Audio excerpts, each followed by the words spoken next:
All right, welcome back, everybody, to the Fighting's Final here on the Edge of Philly Sports, a Philadelphia Philly postgame show with your boy Matty B on the call, and 4 hours and 10 minutes it took, but hell of a game tonight, hell of a win by the Fighting Phillies, 5-3 winners in 11 innings over the Baltimore Orioles.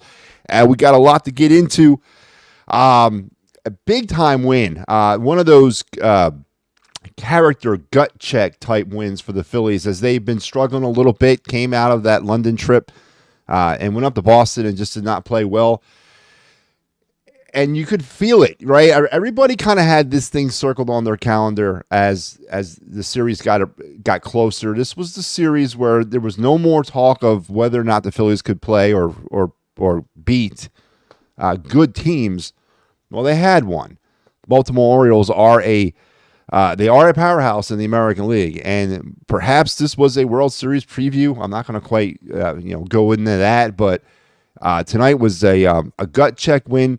Great baseball game, had a playoff vibe, and boy, did it have a lot of Phillies fans in attendance, as of course it's only about an hour to the south, hour and a half, whatever it is. I can actually get from Aberdeen to Philly on the right time of day in 47 minutes. I've done it before. And I wasn't really speeding up 95 that bad. But yeah, so, of course, Philly sports trips, we were talking about it. They're there. And just a little home cooking going on down there at Camden Yards as the Phillies come away with the huge 5-3 victory in 11 innings.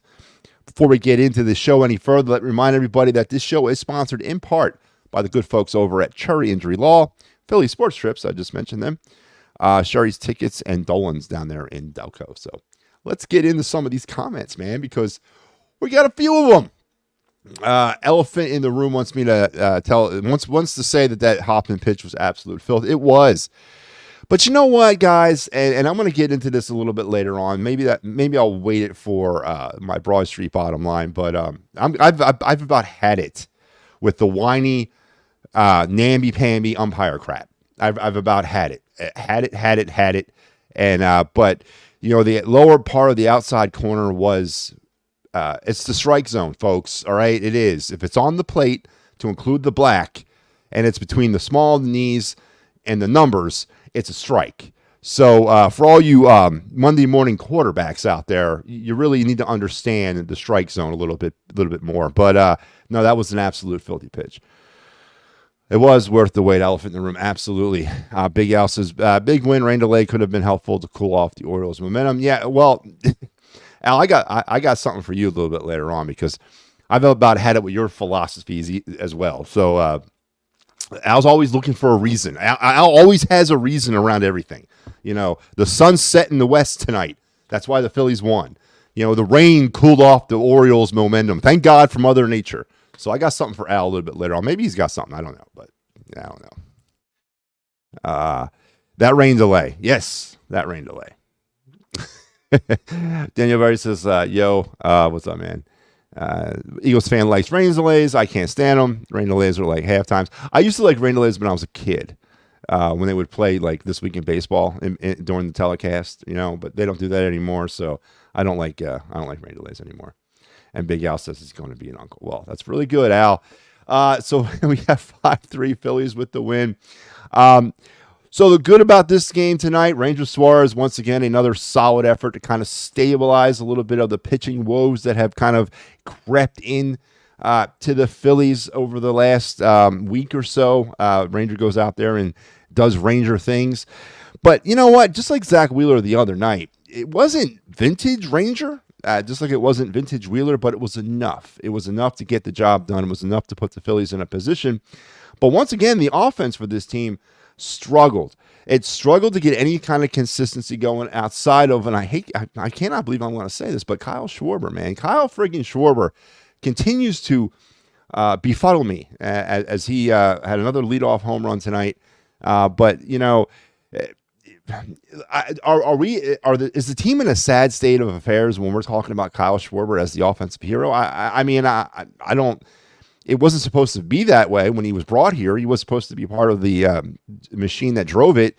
But now, it's almost like we're talking about Kyle Schwarber in that way. Well, he's hitting, but other than Kyle Schwarber for the majority of this game, and we'll get into, of course, the post game or the extra inning heroics of ALEC BOHM, the offense kind of labored again, and Orion Kerkering and the situation there in the 10th where he uncorks a wild pitch. I don't know if they scored it a wild pitch. I don't know if they gave Marchand a pass ball on that. It should be a wild pitch. The guy was throwing about 100 miles an hour into the ground. It got by. But thankfully for the Phillies, the construction of Camden Yards being brick, the ball bounced right back. Marchand made a really valiant effort to try to get back there and make the tag. You could see that Mullins' hand was underneath the tag. The tag was kind of further up the wrist than the arm. Initially ruled it out under review. It was the right call, though. He was safe. Then we go into the rain delay, and then, of course, the Phillies come back in the top of the 11th and deliver the game-winning ALEC BOHM double, knocks in 2 runs to put the Phillies ahead 5-3. And then Sir Anthony Dominguez, again, I can't believe I'm saying this, came in and locked it the hell down. I mean, Sir Anthony was untouchable in that bottom of the 11th inning and helping the Phillies end that 2-game losing streak and get that 5-3 win.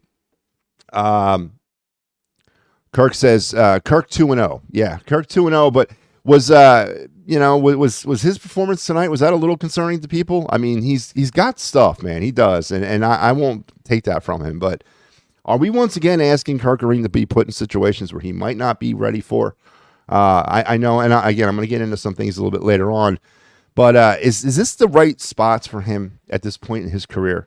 Again, I've said it before, and I'll say it again, this bullpen by committee thing, without having roles, I don't know. I don't know if a pitcher like Kerkering really kind of benefits from that. He's got the stuff. That is definite. That is evident. But is this really what we need to be putting him in? Because it was a little frantic, and then he did eventually cork the wild pitch that led to the tie. So I Kerkering, if he's, I think, like mentored correctly and developed correctly at this level, and yes, you do get developed at the major league level, he is a closer. He's got closer stuff.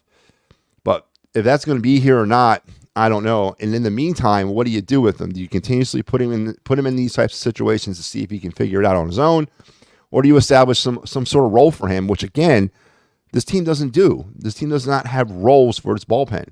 And I don't know if that benefits or if that hinders Orion Kerkering, because he labored. He labored through that inning and eventually did give up the lead. Nice. Yep. Well, I thought they were going to lose. You know what? So did I. When JT and Trey return, the Phillies will be better. Yeah, and also don't forget about Brandon Marsh. He was down there in Reading. So perhaps that would be the case. But let's head over to the box score, because that's what we do here on these shows. It's a post game. The Phillies would finish the night with 5 runs on 7 hits. The Orioles, 3 runs on 8 hits.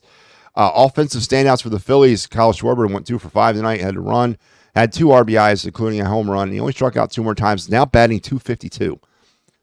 Don't know when that last time I could say Kyle Schwarber was batting .252. Whit Merrifield, who came on as a pinch runner, was part of that scoring run there in the 11th inning. Nick Castellanos, 0 for 5. Bryce Harper was 0 for 4, but he did get a run. He did get on base through a walk. ALEC BOHM delivered the big hit for the night, finishing off the night 3 for 5 with 2 RBIs, getting his average closer to 300. Bryson Stott 0 for 4, Sosa 1 for 5, and David Dahl 0 for 4. Nothing really happening on the bottom part of the Phillies lineup, except for Marchand. That's right, 1 for 4 tonight with a homer. Barely got out of there, but it's a homer. I'm going to talk a little bit about Marchand a little bit later on in the program, but he was 1 for 4 tonight, and then, of course, involved in that game tying play at the plate, where he really was. It was a hell of an effort, man. And again, it had that playoff intensity about it. That game had a vibe to it that was certainly something. If this is a preview of what could be coming up in October, sign me up, because it was very, very, very good, and really kind of got the juices flowing there for playoff baseball. For the Orioles, Westerberg 1 for 4. Roshman, who was not catching tonight, but in my opinion, he is the BCIB. That's the real BCIB, folks. He plays for the Orioles. He was 1 for 4 with an RBI. Ryan Mountcastle 0 for 4. Gunnar Henderson. I wonder if Gunnar is his Christian name. Is that his Christian name or his legal name? Or either. He was 1 for 4. Again, Baltimore boasts 2 of the hottest young players in the game in Henderson and Rauschman. Santander, 2 for 5. He did have the home run that, kind of set everybody back there, the game-tying home run. Or, was it the tying home run? Tied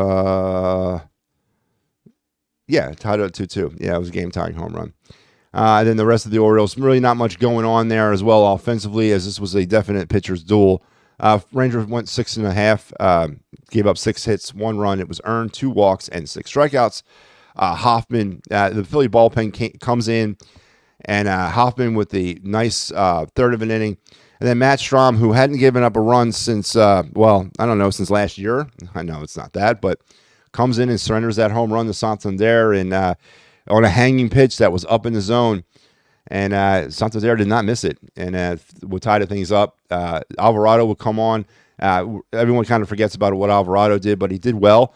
And then Kerkering gets the win tonight, but he struggled through his 1 inning of work and coughs up the lead.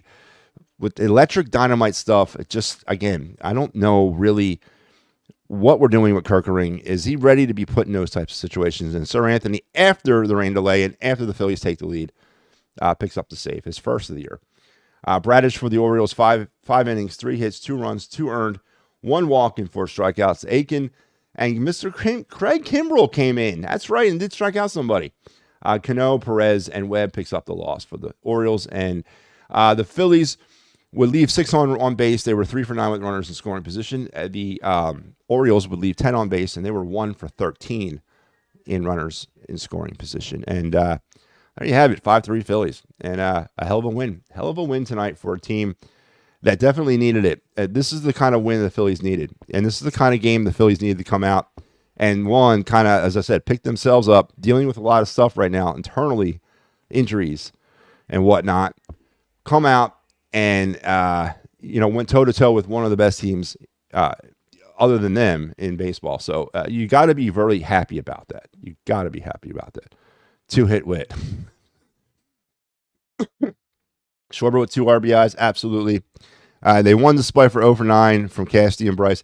Yeah, but we don't talk about that, right, Ross, dog? We don't talk about, not St. Bryce. We don't talk about him, but we'll throw Castellanos under the bus, but not St. Bryce, because that would be sacrilegious, and we don't do that around here, right?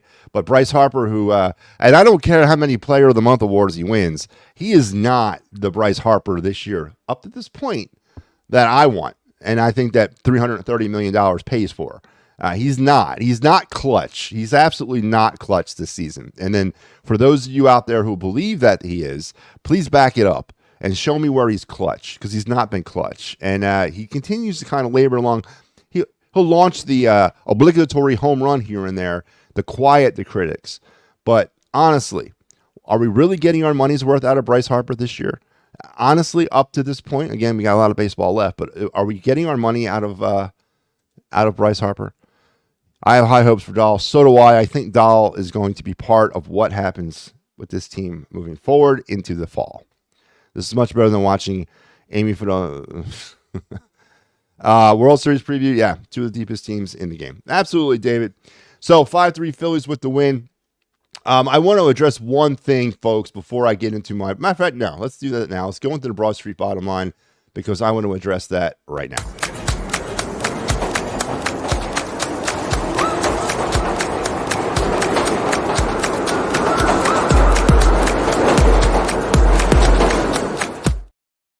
All right, tonight on the Broad Street Bottom Line, by the way, on the program tonight, the Broad Street Bottom Line is sponsored by the good folks at Dolan's, 24 East Sellers Ave in Ridley Park.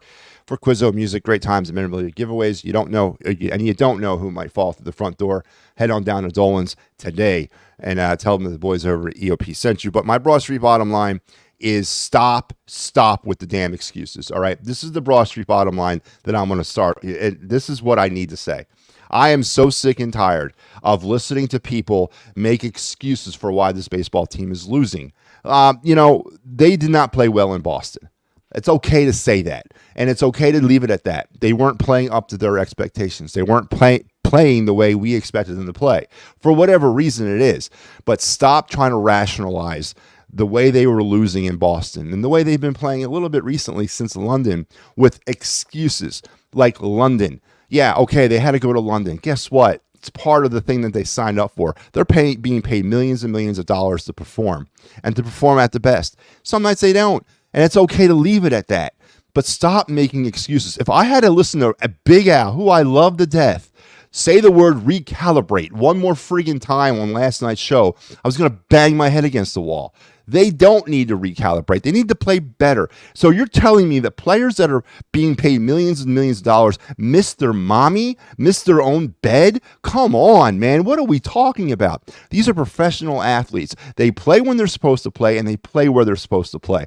That's it. There's no other excuse to be given. There's no other reason to go into it, because that's what they're here to do, and they're going to win some and they're going to lose some along the way. But stop making the goddamn excuses about why they're losing. They lost because they didn't play well. And stop with the umpire stuff. Jeez Louise. I challenge every last one of you umpire haters to go out there and become an umpire. Get behind the dish, call a pitch or two, and you tell me how easy it is. It's not easy. They're doing the goddamn best they can be. But if I got to hear one more friggin' time, one more friggin' excuse about why what the frig is a floating strike zone, Al? Please explain that to me. I've never heard that before. The floating strike zone? Are you telling me that at the Major League Baseball level, that these men who have spent years, I mean years, to get to this point, are floating the strike zone around because that's what they want to do? No, they're calling pitches in the zone. They're calling pitches that are in between the lower bottom of your knees and the numbers, that and on the plate, which includes the black border of the plate. That is the strike zone. It is no such thing as a floating friggin' strike zone. Deal with the human factors that umpires bring. Stop blaming the umps for making alleged critical calls in the game. And why don't we blame our players for allowing the umpires to be put in those positions in the first place? I'm listening to Al last night, and in my mind, I'm hearing this. I'm hearing Big Al making a commercial for Big Al's Excuses Emporium. That's right, folks. Welcome to Big Al's Excuse Emporium, the biggest excuse vendor in the northeastern section of the United States, located right there in Delaware County. If you're having problems dealing with reality in your life, if you can't stomach what's happening in front of your eyes, come on down to Big Al's Excuses Emporium, where we will make sure that reality disappears. Because down here at Big Al's Excuse Emporium, we don't know the meaning of the word reality. Right? Trouble with the job? No problem. Come on down. Trouble in a relationship? No problem. Come on down. We have the excuse for you right now down here at Big Al's Excuses Emporium. And also, we specialize if you can't deal with the reality of your local sports teams. That's right, folks. Come on down to Big Al's Excuses Emporium right now, and we will handle all of your issues with the 4 major sports teams of Philadelphia. And if you're having problems with the Phillies, no problem. If you're having problems dealing with the Phillies losing and accepting the reality that they didn't play well, no issues. Come on down to Big Al's Excuse Emporium right now, because we got it all. We got injuries. That's right. If you want to have an injury excuse, we got them. If you want to blame the umpires, come on down to Big Al's, because we have the world's largest umpire excuse selection on the planet. If you want to deal with Bryce Harper, that's right, new for 2024. If you're having a problem dealing with Bryce Harper reality, come on down to Big Al's Excuse Emporium, because we got the excuses for Bryce Harper right now. If you're having a problem about why Bryce Harper was ejected in the first inning of a game by arguing balls and strikes, Big Al's has you covered, because we got he's passionate. We got he's a gamer. He loves Philadelphia. If you cannot find the excuse you're looking for here at Big Al's Excuses Emporium, no problem. We'll make one up for you, because right here on staff, we have the world's best excuse makers for Philadelphia sports teams, hand selected from the edge of PhilliesSports.com. So come on down to Big Al's Excuse Emporium today, conveniently located next to the Homer Depot, where our prices are so low, they're insane. This is what I'm hearing, folks. I'm hearing commercials for excuses. They played bad in Boston and they lost 2 out of 3. They played bad in the UK and they lost on Sunday. That's it. Stop making the excuses. So my Broad Street bottom line, stop making the excuses. Whew. All right, so let's move back to the comments section here. I'm sure we got so here comes Al. So I'm saying that a game full of players to get routine can't get thrown off a trip across the ocean, extended playing time off, missing major off pieces, lost a major. Listen, Al, I'm not saying that, but I'm also going to tell you that I guarantee you every individual in that clubhouse is going to say, don't blame that. Because individually, these are all alpha males. Individually, they all want to go out and compete at the right time, and they want to give you what they want to give you what they got. Stop making excuses for them. I guarantee none of them players are in that clubhouse saying, we lost tonight because Trey Turner. We lost tonight because we don't have Brandon Marsh. We lost tonight because we went to London. No, this is a world of opportunity, right, Al? You've said it yourself, 30% success rate in this world. Well, every player on this team wants that opportunity to exceed that 30% level. And when they go out and they fail, you should blame them for not passing the test. And then move on.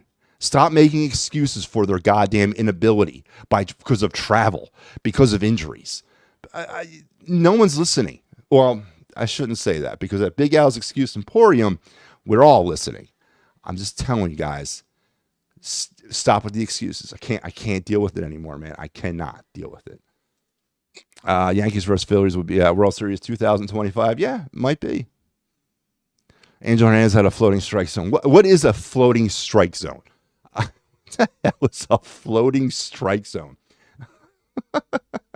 Because if you're going up in the zone, or if you're calling them down in the zone, you're calling them inside on the zone, or if you're calling them on the outside of the zone. Guess what, folks? That's not a floating strike zone. That's called the strike zone. All right. No, there's nothing written in any OBR book that I've ever read. And by the way, if you guys don't know what OBR means, it's the official baseball rules. If you open up the official baseball rules book, there's no mention of you have to call a consistent strike at one part of the plate the entire game. There's nothing listed about that. It's the friggin' strike zone, which encompasses the entire plate. So get off the umpire's back, or come on out, and again, contact me through EOP, and I will start you on your journey of becoming an umpire. And then you personally can go out there and effect change in the world of the blue. All right, I'm here to help you. I'm here to get you started on your way.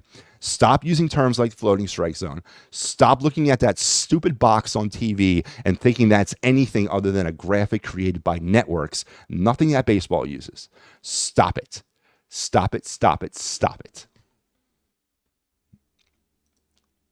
How long have I practicing? Not long. It was very off the top of my head, Al. Pat Violin. They will say that, but it doesn't make it less true. Al, in your world, it doesn't make it less true, because I guarantee you, in my world, if I was a professional athlete, now, of course, I've never been anything as important as a professional athlete. I've only been to combat 6 times. I've only spent 80 some odd months literally fighting for my life. And I guarantee you that waking up in the morning and, going out there on my patrols that I had to do, I wasn't making excuses because the weather or I was tired. No, it's bottom line is I'm going to live or die. And I need to accept that. So you can tell me all you want. These are alpha males. These are 100% alpha males who compete every day and who are making big money to compete and are trying to play for that paycheck. So they're not using those excuses. I don't think they are. And if they are, then we have a bigger problem, because they shouldn't be. And I'm not buying that. I'm not buying that at all. He had a floating eye. Time to get some technology that tennis uses to replace home plate umps from calling bell. Oh, my God, man. All right. So let me ask you this. Have you ever seen... All right, I think I addressed this on a previous show. Tennis uses technology to call straight lines, right? The lines in tennis are all straight, 90 degrees, right? The plate's not a 90-degree angle, right? It's all a mishmash of angles and a mismatched shape. Guess what? That technology doesn't exist. The best technology to call balls and strikes is the human eye. And what do you think RoboUmp is? I'm tired of explaining this. I'm gonna tattoo this on my forehead. RoboUmp is not a robot calling balls and strikes. That is never going to happen. Or it might happen in about 100 years, but it's not happening anytime soon. Look up what RoboUmp is. Somebody go onto the internet, look it up. It's literally a challenge system. That's all it is. And it's being used in the minor leagues right now. They get one challenge a game to argue or challenge one ball, one strike per at bat. That's all it is. That's all what RoboUmp is. Please stop antiquating RoboUmp as some sort of robot back behind the plate calling balls and strikes. It's not happening, not in our lifetimes. Maybe one day it does, but it's not happening in ours. We having a new Schwarber didn't always, yeah, and it's June, correct? It's June. So anyway, wow, man, you guys got me. This was supposed to be a fun show because the Phillies won 5-3, but a huge win tonight for the Phillies, nonetheless, breaking that 2-game losing streak, getting themselves right, and then setting a stage for the rest of the series, which, of course, will continue tomorrow in Camden Yards. Ty Walker will go for the Phillies, and will be opposed by Grayson Rodriguez, 4:05 start time at Camden Yards. And before we get into any further, let me remind everybody that Sherry's Tickets has got you covered. If you want to head down to Camden Yards right now, which, you should, seems like everybody else in Philadelphia is there, head on over to Sherry's Tickets for great prices and no hidden fees. Sports, concert, theater, www.sherrystickets.com. Family owned and operated since 1946. They got you covered for all your ticketing needs. So head on down to Sherry's today. Let's take a look now at some round the bases here on this beautiful Friday night in the major leagues.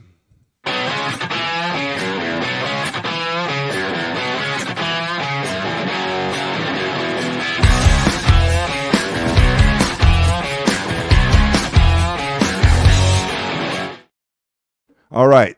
So far, currently ongoing games. It's 7-1 Diamondbacks over the White Sox. In the top of the eighth is 3-3 Royals and Dodgers. Middle of the sixth, or heading into the bottom of the sixth, is 3-2 Mariners over the Rangers. It is 8-1 Angels over the Giants. It is games that have gone final. 3-0 Cardinals over the Cubs. Yankees 8-1 winners over the Red Sox. Nationals 8-1 winners over the Marlins. Phillies, of course, and the Guardians 3-1 winners over the Blue Jays. San Diego loses to the Mets 2-1. The Braves top the Rays 7-3. It was Reds 6-5 over the Brewers. 4-0 Astros over the Tigers. Twins 6-5 over the A's, and the Pirates 5-2 winners over the Rockies. And there you have round the bases on this lovely, lovely, lovely Friday evening. Offensively for the Phillies, or I guess I would say my game MVP, it's got to be ALEC BOHM. Came up huge in that 11th inning with the big-time knock, big-time double, driving in 2 runs, pushes the Phillies up 5-3. They were able to hold on there as Sir Anthony kind of had that swag back that he had prior to that injury in 2022. I mean, he came in there and he was throwing everything down and outside in the outside corner. Not the floating strike zone, but the actual outside corner. Sir Anthony was had kind of brought me back to those days of when we had so much promise for him. And if he can continue to pitch like this, yeah, let's do it, man. But Ryan Kerkering struggled, labored, coughed up the lead late, but he was able to get some help there. Rafael Marchand, listen, I mentioned this, I think, on my program on Monday. Can the Phillies sustain yet another injury to another key piece without going out and maybe making a move? I was always high on Marchand. It really was. It just seemed like he just couldn't get over that hump. I'm not saying he's the answer. Trey Turner should be coming back soon. Brandon Marsh should also be returning probably within the next few days. So we're getting some players back, and maybe it'll soften that blow, and maybe Marchand can kind of find his way through that with those players. But he definitely made. If you're asking me what catcher I'd want right now, it's Marchand over Stubbs. Stubbs is terrible. I can't stand him. So, but Marchand, a great play, a playoff intensity play. Man, for a second I had to look at the calendar and make sure it wasn't October, man, because that game had the vibe and that play had the vibe. But ultimately, the Phillies were able to fight back after that 1 hour rain delay. And as Al would say, the momentum went away from the Orioles because of a 1 hour rain delay. Yeah, probably did. Yeah, no, but yeah, we'll leave it at that. But the Phillies were able to find their way through 5-3 winners. And then tomorrow, I mentioned 4:05, the series will continue on. Join in here at EOP. I know it says Mike, but I believe Al's on the call tomorrow, so I'm sure I'll hear something about that. But Al will be taking for Mike tomorrow, and then Sal will have you on Sunday as we'll wrap things up on this series. And don't forget, here on the Edge of Philly Sports, we got you covered. We got Patterson Ave Fanatics that have returned, and they'll be back tomorrow morning. And, of course, you got the Fightins Final tomorrow afternoon. And then on Sunday, PM in the AM, more Fightins Final, and then the All Lacrosse All the Time show. And everything else that you might have missed, don't make sure you go back and check the podcasts out. I know they're there because I podcasted them personally. So I know all the podcasts are up and running. So head back there and make sure you check out everything that you might have missed. 5-3 Phillies with the win tonight. Thank you for staying up late with me as we had to get things straightened out. Oh, Al, man, you know I love you. What deadline deal are you making? That's a great question, and that's something that we need to really start looking at. And I mentioned this the other night. Do we go look at catcher? Do we look at potential center fielder? I say no. I say, listen, offensively, this team is what it is. It's got to be some help in the bullpen. I don't think they're a complete package out there, but again, I also don't know if there'll ever be a complete package based on this bullpen by committee thing. But if you're asking me what area of this team that I can kind of envision in October and June of what might need the most kind of help, it's got to be the bullpen. There's got to be somebody out there, and I don't know who that somebody is. There's a few names floating around, but our team's going to part with them. Bedard out of the Pirates, he's always a name that's popped up over the last few years. I would love for him to be in this team. He's a back inning kind of guy. He could lend some stability to that. What would the Pirates want in return? That's the question. But Dombrowski, who has done really nothing major or nothing like that's worked majorly over the last few trade deadlines. I mean, do I remind you of Noah Syndergaard and friggin' Michael Lorenzen? So I'm not necessarily sure where his head is, and nor do I maybe trust what he might do.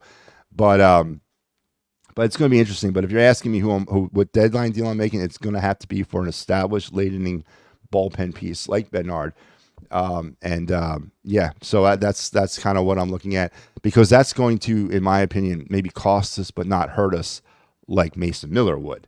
I am not on board with going after Mason Miller. I'm not. And there's a reason for it, not because I don't think his kid's electric. I'm not prepared to give up all 5 levels of my minor league system for him. And that's what Oakland's going to want, because Oakland's trying to rebuild, and they're going to want names like Crawford, names like Miller. They're going to want names like Abel, which they can have. I've given up on Nick Abel, but they're going to want Painter, who I'm not necessarily out on either. And there's a few other players tinkering down in the Philly minor league system at the lower levels, like Dela Cruz, Racones, players like that they're going to want. And I am not prepared to move off of those guys. So I'm not in for Miller. If Dombrowski could get Miller for a steal, that's great. It's not going to happen. Oakland's going to want a ransom for this kid, and I'm not prepared to do that. I'm not mortgaging the future of a farm system that finally, after all these years, is starting to kind of repair itself and get better. I'm not doing it. I'm not doing it. The Phillies are built to win this year and next year and maybe a little bit into 26. So the window is still there for the next 3 years with the current roster, right? I'm not prepared to move off of the future right now. I'm really not. So I hope that helped you out there. And then, Walker. We'll see. Listen, you got to give the guy, he's being paid $17 million a year. You got to we have no choice but to cross our fingers every time he gets up. He pitched well last time out. Let's give the guy a little break. Maybe he'll have a floating strike zone to work with. Maybe Walker will have a floating strike zone to work with against the Orioles, and then you can call up Big Al's excuse emporium and maybe get some help there, because I'm telling you, man, you gotta you gotta. We have no choice. We got no friggin' choice but to get behind this guy. The closer from Boston again. What is the price I'm looking for. Are we looking for short-term help in the? I guess the question is, am I looking for short-term help in the bullpen, or am I looking for long-term help in the bullpen? I don't know. I think I might be looking for short-term help in the bullpen. I honestly do, and that's to get me a championship this year. But I'm not prepared to mortgage the future. And Boston, they may not be sellers, right? The Boston's hovering around that 500 mark. They're probably going to be a fringe wild card team. I don't think they're going to sell any. I don't think they're going to sell their closer at this point. It might, if they fall off, maybe. But right now, no. Right now, I don't think Boston would be sellers.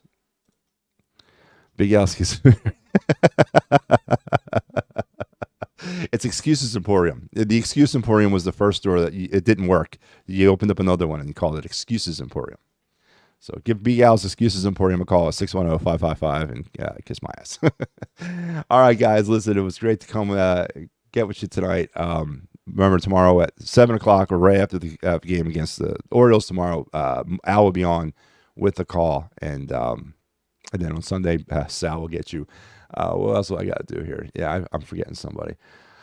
Don't forget, as I mentioned tonight, it was a Camden Yards takeover by the Philly faithful, and that was due to the good folks at Philly Sports Trips. And the next time that they'll probably be hopefully taking over a venue, and that'll be in Pittsburgh here on the end of July at PNC Park. Another one of those new cathedral-like places. Head on down, contact Philly Sports Trips. I think that trip is still going, meaning that I don't think it's sold out. And if it is, there's plenty of other things you can look for on phillysportstrips.com. They got you covered if you want to travel with like-minded individuals and share the same things and go support your team. So head over to Philly Sports Trips. And I believe the last person I need to talk to is if you need some help with workman's compensation, motor vehicle accidents, personal injury, or criminal law, call Dave Cherry at 610-565-0300, and Dave will take care of you.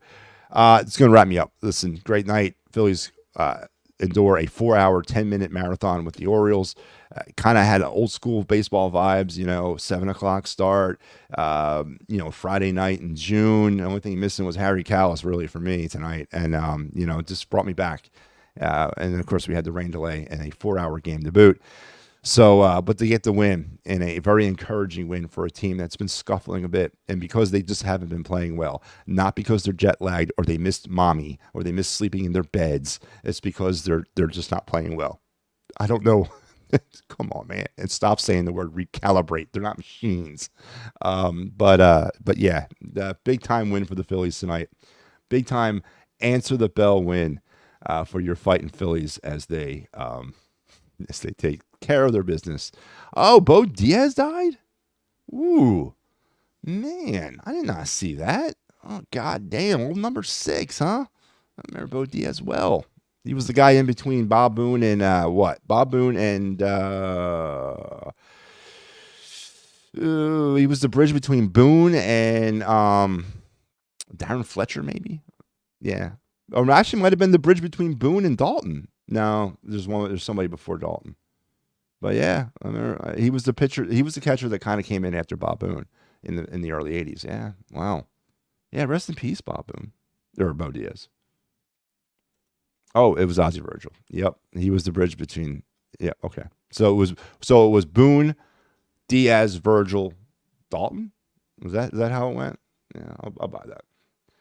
Wonder if Dave Cherry handles slander as your friend. I don't know, and I'll find out. But it's not slander, Al. If it's truth, it ain't slander.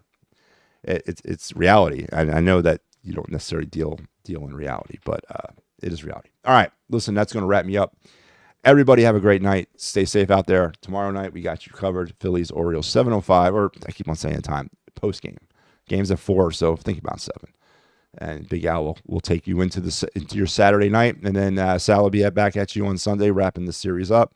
I will be catching you on the slide next week when they return home at some point.